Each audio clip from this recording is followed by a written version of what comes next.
Buenos días, ¿cómo estáis? Tenemos hoy otro capítulo, vídeo audio, de Krishnamurti Esencial. Ver es la única verdad. Entre finales del año pasado y comienzos de este, llevamos ya una serie de capítulos importantes por el número y también por lo que cuenta acerca de Krishnamurti. Estoy haciendo las meditaciones diarias, hemos estudiado y revisado qué es el miedo, la autoridad, los apegos,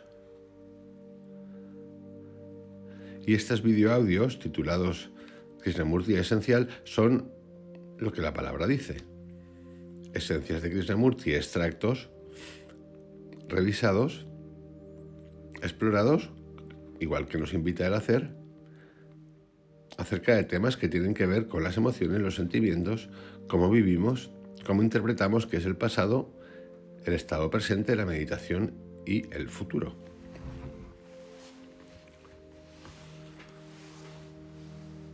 Hoy vamos a hablar acerca de el ver. Es muy importante observar. En realidad, es un arte en el cual uno debe prestar mucha atención. Por lo general, vemos de forma parcial. Nunca vemos las cosas completamente, con toda nuestra mente y con la plenitud de nuestro corazón. Y a menos que aprendamos este extraordinario arte, libre del pasado, tengo la impresión de que seguiremos funcionando, viviendo con una mente muy pequeña.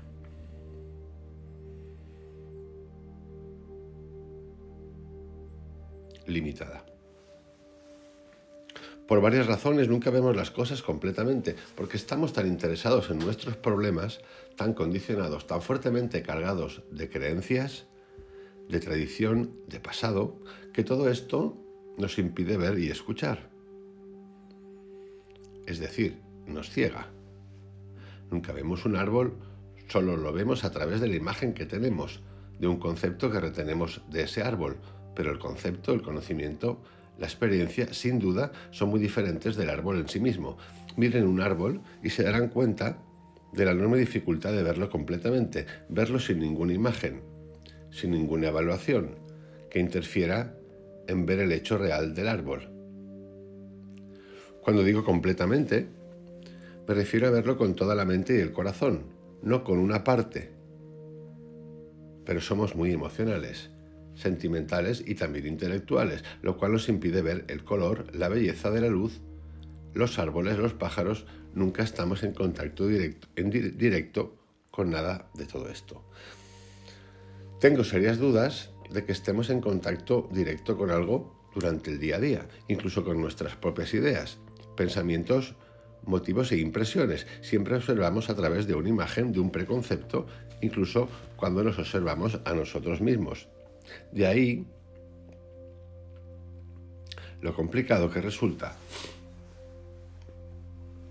cuando iniciamos esa búsqueda ante una crisis y queremos cambiar conductas, hábitos y pensamientos, hacerlo solo. En un principio, aunque Krishnamurti es muy de hacerlo solo, yo he descubierto por mi parte que no he podido hacerlo solo y he necesitado de mucha ayuda. Porque, como cuenta aquí, en estas últimas frases, la mente nos trampea. Es decir, nos trampeamos, tiene recursos fundados, acumulados del pasado, para ir buscando recovecos y huecos, para ir engañándonos y haciéndonos creer que estamos mejorando cuando en realidad seguimos instalados en el pasado. Yo hablo por mi experiencia. Y no es que sea yo una persona que le encante la dependencia del meditador, del coach, del gurú, del estar siempre apegado a alguien que me diga lo que tengo que hacer. No, jamás. Pero sí que es verdad que he necesitado, y me ha ido muy bien, apoyarme en gente que me ha guiado de una manera excelente. Es muy importante comprender que el acto de ver es la única verdad, no cualquier otra cosa. Si sé cómo mirar un árbol, un pájaro, un rostro agradable o la sonrisa de un niño, si lo hago no tengo que hacer nada más. Sin embargo, ese ver el pájaro, la hoja o escuchar el canto de los pájaros, en realidad se vuelve un imposible debido a la imagen que he elaborado, no solo de la naturaleza, sino de las personas, y estas imágenes, sin duda, nos impiden ver y percibir.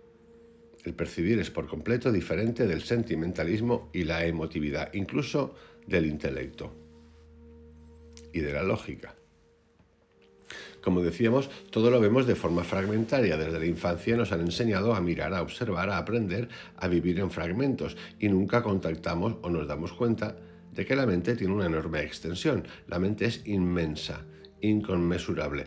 Es una mente cuántica, infinitas posibilidades, pero nunca contactamos con esto. No conocemos esa cualidad porque nunca miramos, nada de forma completa. No miramos de forma completa con toda nuestra mente, con nuestro corazón, con nuestros ojos, con nuestros oídos. Lo realmente importante para nosotros es la palabra, el concepto, y no el acto de ver y de actuar. Pero el vivir conceptual, es decir, tener un concepto, una creencia, una idea, nos impide ver y actuar. Por eso decimos que tenemos problemas cuando actuamos. No sabemos si hacer o no hacer, porque las dificultades surgen entre el concepto y la acción. Es la búsqueda de certeza continua, no solamente en el futuro material, sino en el presente, entre comillas, ese presente cotidiano. ¿Dónde estás? ¿Qué significas? ¿En qué cuadradito te meto? ¿En qué cuadradito me meto? ¿Pero qué significa? Pero esto no puede ser. Esto es. Por favor, pongan atención a lo que estoy diciendo. No escuchen simplemente palabras, sino obsérvense a sí mismos. Utilicen al orador como un espejo en el cual pueden verse a sí mismos. Lo que el orador dice, lo que la persona que está hablando dice, esas son palabras de Krishnamurti, tiene muy poca importancia. El orador en sí mismo no es importante en absoluto. Lo importante es que lo capten al observarse a sí mismos, porque eso puede traer una verdadera revolución, una completa mutación de la mente, de la forma de vivir, de nuestros sentimientos, de nuestras actividades en la vida cotidiana. Esa revolución fundamental y profunda tan solo es posible que se produzca si uno sabe observar. Porque si sabe hacerlo, entonces observará no solo con los ojos y los nervios, sino también observará con el corazón y la mente. Pero no es posible ver de esa forma completa si uno vive, funciona, piensa y actúa desde un fragmento de esa mente total.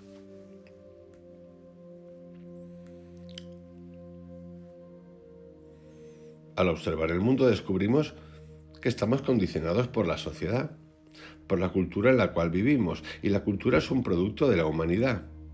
No hay nada sagrado, divino, eterno en la cultura. La cultura, la sociedad, los libros, la radio, internet, las redes sociales, todo eso que vemos y escuchamos, las múltiples influencias que recibimos, tanto conscientes como inconscientes, nos estimulan a vivir en un pequeño fragmento de este enorme campo de la mente. La cantidad de, iba a decir información, pero no creo que sea información, vamos a poner datos, muchos de ellos precondicionados, intencionados, que recibimos al cabo del día, tanto visuales como sociales, como del entorno, como de los medios de comunicación, como de lo que vemos y leemos, no digamos ya de los teléfonos, es verdaderamente abrumadora.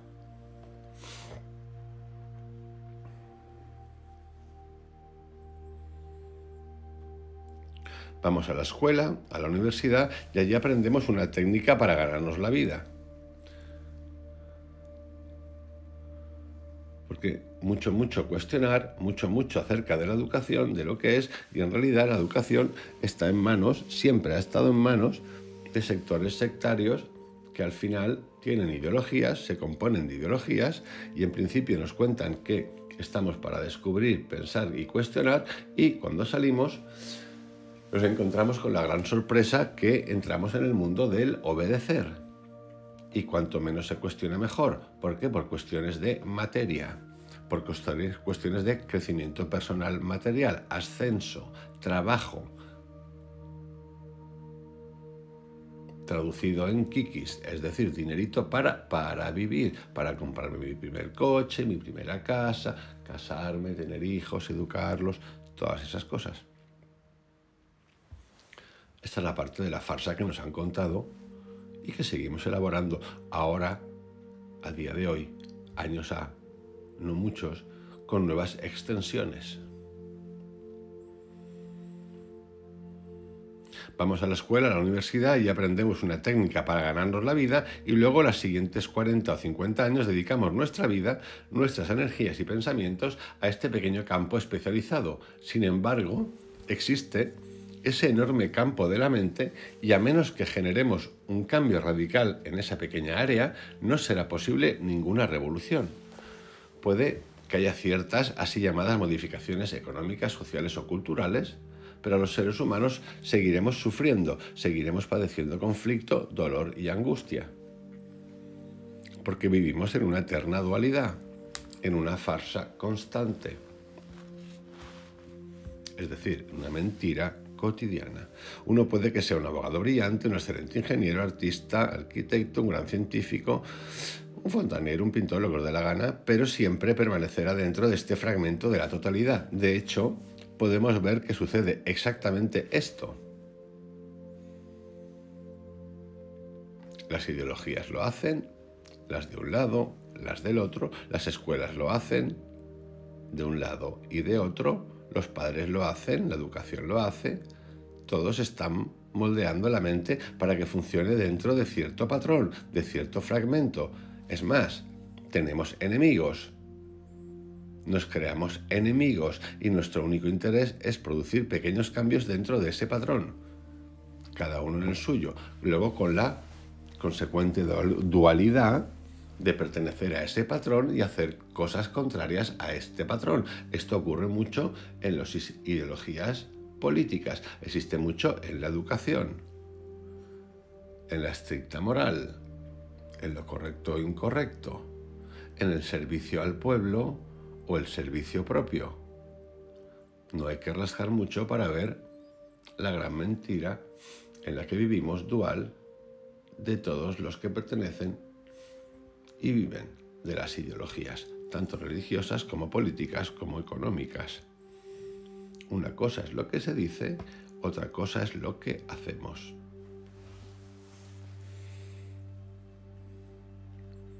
¿Cómo puede uno darse cuenta, no de forma teórica, ni como una simple idea, sino ver la verdad, ver ese hecho? El hecho es lo que diariamente sucede, es lo que dicen los periódicos, los políticos, la cultura, la tradición, la familia. Si lo ven, entonces se cuestionarán a sí mismos. Estoy seguro de que lo harán, pero eso es tan importante, por eso es tan importante comprender lo que significa ver. Si de verdad ven la fragmentación, la siguiente pregunta será: ¿es posible que actúe la totalidad de la mente? No me refiero a un fragmento, a una mente condicionada, educada, sofisticada, temerosa, a una mente que dice Dios existe o Dios no existe. Esa es su familia o mi familia, esa es mi nación o su nación. Más bien deberíamos preguntarnos si podemos actuar con la totalidad de la mente. Si puede funcionar de forma completa, incluso cuando está aprendiendo una técnica, cuando convive en relación con los demás o dentro de una sociedad tan desordenada. Tengan eso presente. Uno debe hacerse esa pregunta fundamental. ¿Cómo puede la mente ser totalmente sensible de manera que los fragmentos se vuelvan también sensibles?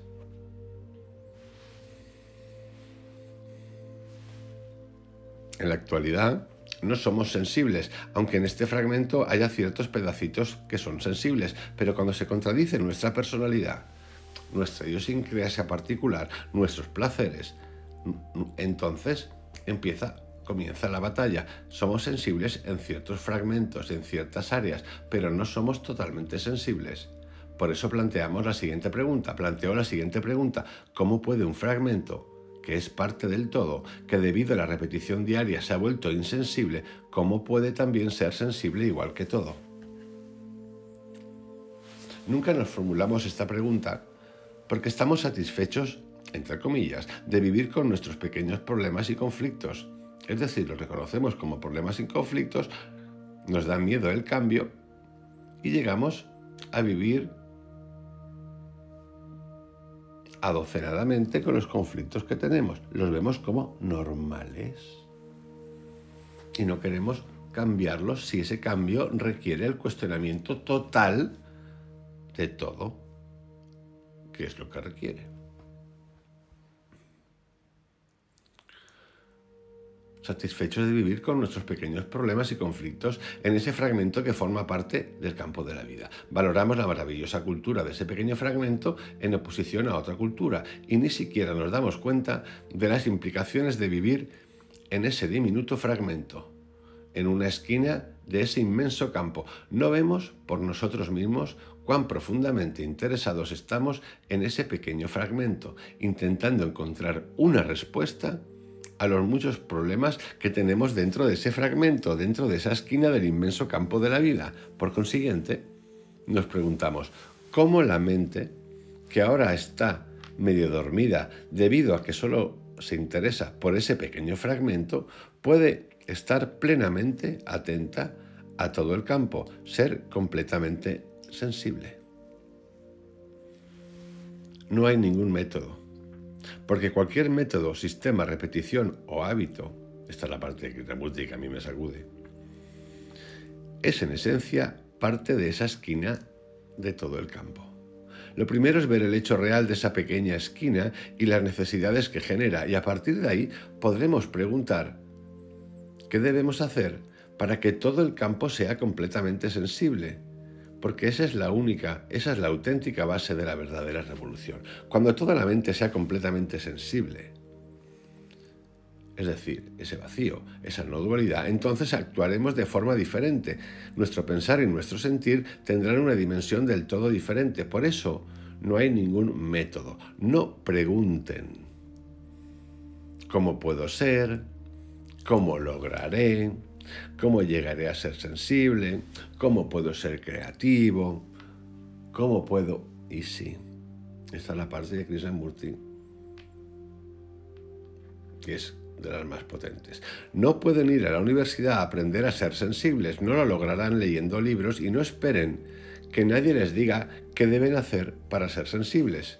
Sin embargo, eso es exactamente lo que estamos haciendo, lo que están haciendo en esa esquina del campo. Por eso cada vez son más y más insensibles. Pueden observarlo en su propia vida.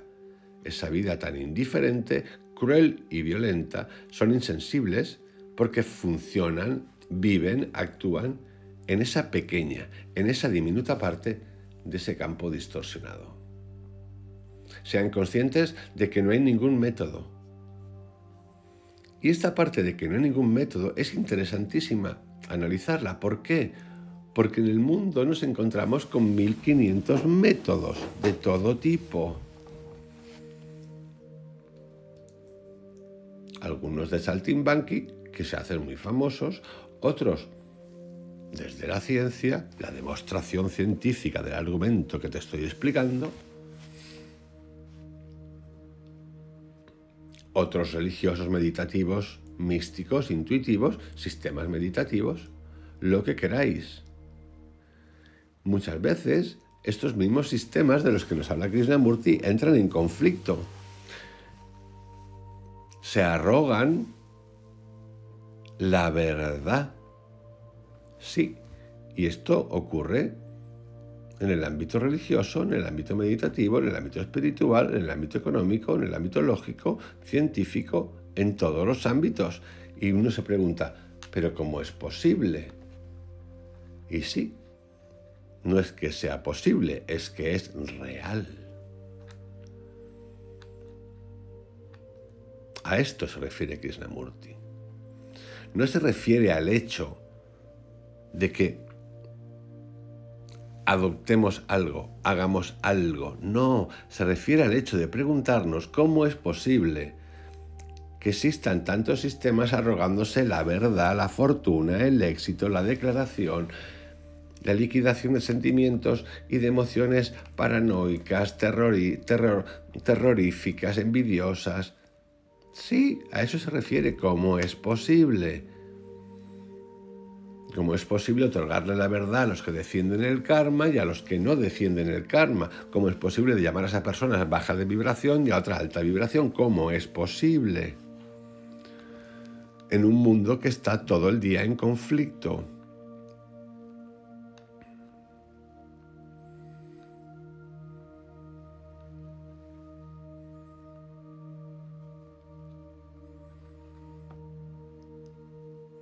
Por favor, sean conscientes de que no hay ningún método. Si se dan cuenta de esto, estarán libres de la enorme carga de cualquier autoridad y, por tanto, libres del pasado.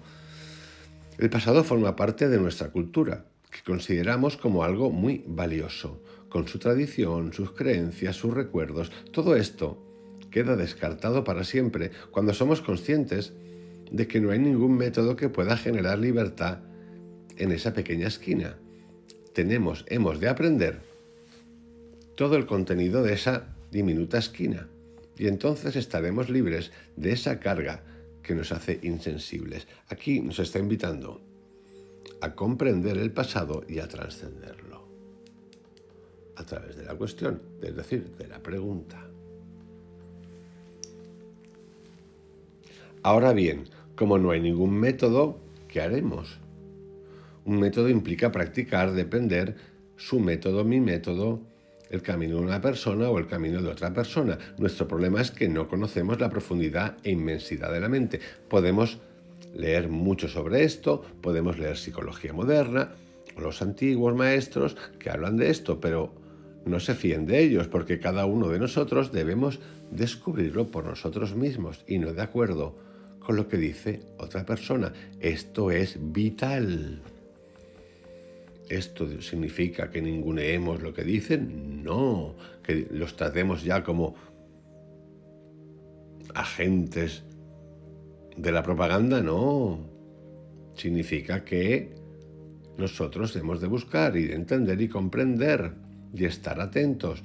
Y nos han enseñado a ser tremendamente dependientes, incluso de las lecturas inducidas, indicadas por culturas, por ideologías, por maestros, por religiosos, por motivadores, por gurús, por religiosos, por lo que os dé la gana. Tú lee y cuestiona, lee y pregunta, busca. No tragues por tragar.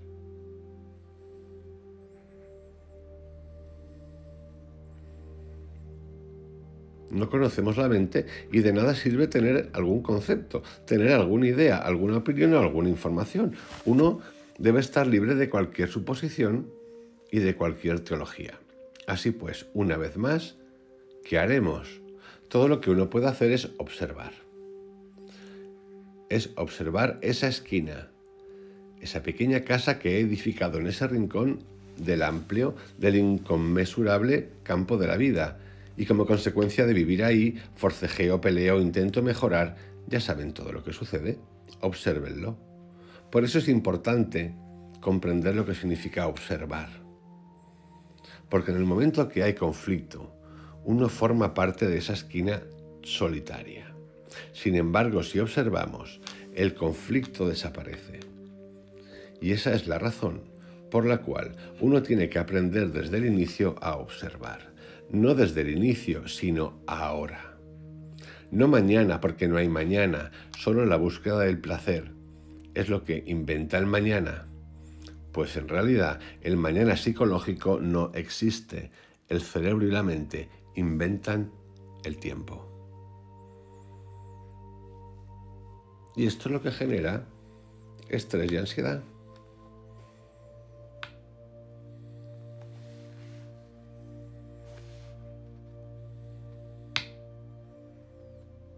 El cerebro y la mente inventan el tiempo. ¿Qué puede hacer uno para observar? No es posible observar si uno no es sensible. Y no somos sensibles si tenemos una imagen de las cosas que observamos. Una preimagen, un prepensamiento. Peor que eso, una verdad. Observar es un acto de amor. ¿Saben lo que hace que la mente sea del todo sensible? Solo el amor lo consigue. Uno puede aprender una técnica y a la vez amar, pero si tiene una técnica y no ama, destruirá el mundo. Si se observan a sí mismos, si investigan sus propias mentes y corazones, lo verán por sí mismos. Esto que acabo de contar hace un momento, uno puede aprender una técnica y a la vez amar, pero si tiene una técnica y no ama, destruirá el mundo. Esto es lo que ocurre, lo que nos ocurre con el intelecto cuando en el mundo económico, en el político, incluso en el espiritual institucional, nos hablan y nos hablan y nos hablan de una técnica, de un proceso, pero estando totalmente ausentes y distantes de los problemas reales de la vida y de las personas. Nos hemos convertido en números, nos han convertido en número, en data. Nos están extrayendo todo, como la película de Golden Compass. El del compás, el polvo.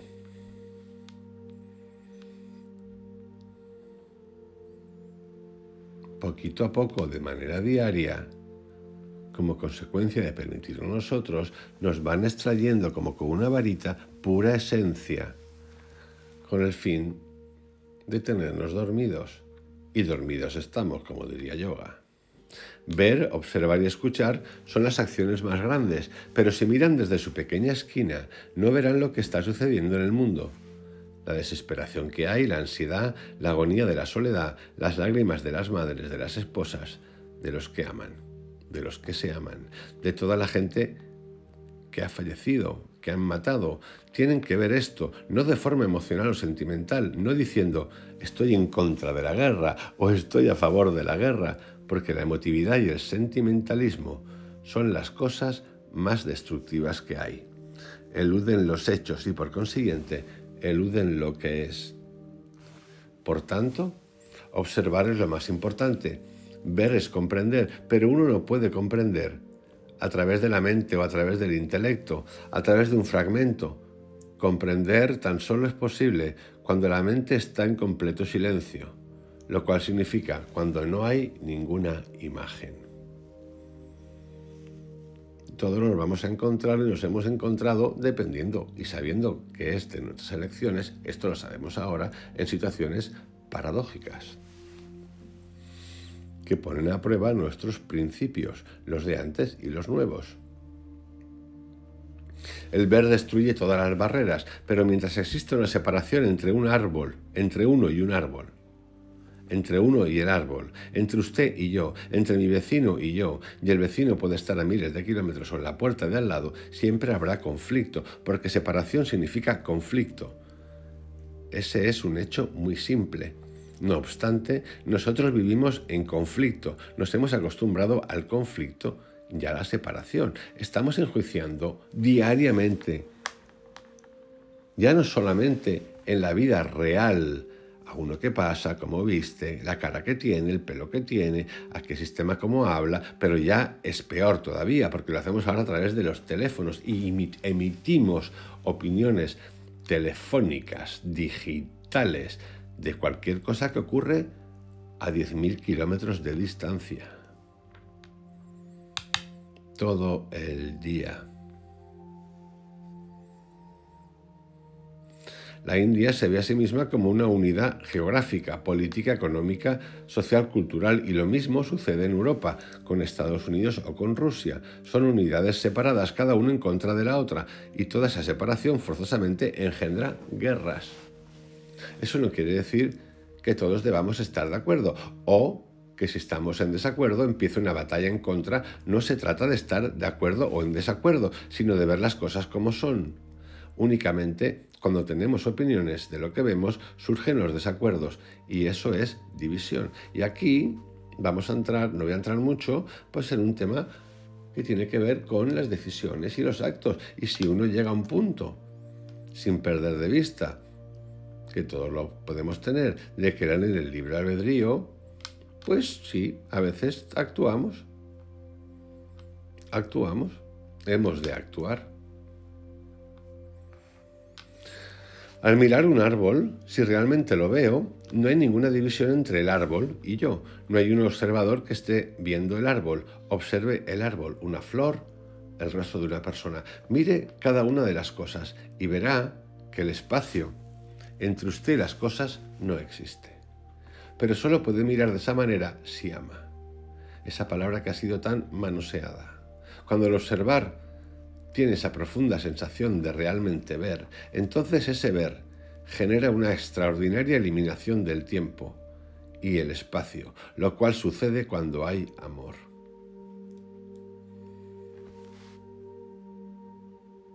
Uno no puede amar si no descubre la belleza. Puede hablar, diseñar, escribir sobre la belleza, pero si no tiene amor, no hay belleza. Sin amor no puede haber completa sensibilidad y como consecuencia de que no somos totalmente sensibles, estamos degenerando. Degeneramos porque no somos sensibles a todo el proceso de la vida. Y cuidado con el amor, porque el amor, Krishnamurti, no se refiere a ese amor romántico, emocional, apasionado. No es ese amor. Es el amor a uno y al resto desde el desapego, no tener apegos, entender el libre albedrío. Nuestro principal problema entonces no es cómo detener una guerra, que Dios es el mejor, qué sistema político económico es preferible, ni cuál es el mejor partido al que hay que votar, o qué religión. El principal problema del ser humano, esté en América, en la India, en Europa, en América Latina o en Rusia, o en China o en cualquier otro lugar, es la posibilidad de liberarse de esta pequeña esquina. Y esa diminuta esquina es uno mismo. Ese pequeño rincón es la mente tan pequeña y mezquina de uno. Nosotros hemos creado esta pequeña esquina porque nuestra mente está fragmentada y por tanto es incapaz de ser sensible a la totalidad. Queremos que esa pequeña parte esté segura, en paz, tranquila, satisfecha, que sea placentera. Por eso evitamos cualquier dolor, porque básicamente buscamos placer. Evitamos el dolor, pero vivimos en el dolor. Que es una complejidad o una paradoja. Si examinas el placer, su propio placer, si lo observa, si lo mira y lo investiga, se dará cuenta de que donde hay placer tiene que haber dolor. No puede tener uno sin el otro. Es la polaridad, está en todo. Y como nosotros siempre deseamos más placer, en consecuencia estamos invitando a más dolor. Sobre esta base hemos edificado nuestra pequeña esquina, a la cual llamamos la vida humana. Verlo es estar en contacto profundo con ello, y no puede tener ese profundo, ese verdadero contacto, si depende de conceptos, de creencias, de dogmas u opiniones. De manera que lo importante es ver y escuchar. Escuchar a los pájaros, la voz de la esposa, del esposo, por muy irritable, hermosa o fea que sea, escucharla y escuchar la propia voz de uno, por muy bella, horrible o impaciente que sea. Entonces, como consecuencia de ese escuchar, descubrirá que termina toda separación entre el observador y lo observado. Esta es la gran magia de Krishnamurti. La separación, termina la separación entre el observador y lo observado. Esto es importante entenderlo porque hoy vais a escuchar, ayer, un curso sobre consciencia y psicología cuántica donde se va a hablar del observador como ejercicio. Krishnamurti dice que no hay diferencia entre el observador y lo observado. En esos ejercicios que vamos a hacer, digamos que vamos a crear un clon nuestro para que nos entendamos que va a observar hechos que hemos sufrido o pasado para observarlos y liberarnos de ellos. Es importante añadirle esto. No hay diferencia entre el observador y lo observado. Sigue siendo lo mismo. Por consiguiente, el conflicto cesa y puede observar con tanto cuidado que ese mismo observar es disciplina, no una disciplina impuesta. Si realmente lo capta, eso es belleza. Esa es la belleza del ver. Y si puede observar de este modo, no tiene que hacer nada más, porque ese observar contiene toda la disciplina y toda la virtud, lo cual es atención. En ese ver está la totalidad de la belleza, y si hay belleza, hay amor. Si este amor está presente, no tiene que hacer nada más. En ese momento donde uno se encuentra, ahí están los cielos y toda búsqueda ha terminado. Sinceramente, a mí me fascina Krishnamurti. Es un camino, una búsqueda, una cuestión, un entender, un buscar, a mí es el que más me gusta de todos. Y quizá Krishnamurti también diría, pero no puedes, no es que no puedes, sino que Vicente estás contando. Sí, pues sí. Quizás sea así. No he encontrado a nadie que me acerque más a las preguntas, al preguntarme, al revisarme, que Krishnamurti. Os mando un gran abrazo. El próximo capítulo o vídeo audio que hagamos de Krishnamurti y de sus ideas tiene que ver con el control. Algo que nos interesa muchísimo a todos. Os mando un abrazo, que tengáis un excelente día. Hasta mañana.